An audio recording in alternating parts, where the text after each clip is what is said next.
En revanche, la vraie question de la réforme des retraites, c'est quel modèle de croissance voulons-nous ?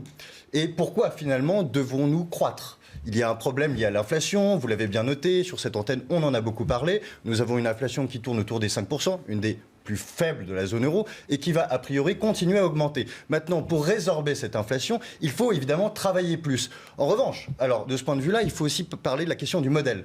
On entend, et notamment Jean-Luc Mélenchon, beaucoup de voix discordantes à l'extrême gauche et parfois aussi à l'extrême droite, des personnes qui disent finalement le modèle de la croissance tel qu'on l'a suivi au XXe siècle, celui-ci ne correspond pas aux attentes du XXIe siècle où il y a les limites écologiques de la croissance. Donc il faut déjà expliquer pourquoi est-ce qu'on devrait travailler plus avant de dire comment. Et le pourquoi, c'est typiquement pourquoi est-ce qu'on devrait faire encore de la croissance ? Il faut préciser, ça je ne l'entends pas parmi les membres du gouvernement, que pour repousser les limites écologiques de la croissance, on doit mettre plus de technologie, plus d'innovation dans cette croissance. C'est la seule solution pour ne pas s'effondrer. De l'autre côté, évidemment, il faut à la fois produire davantage de manière plus verte, avec moins d'émissions de carbone. Et ça, les green tech et les nouvelles technologies nous aident à le faire.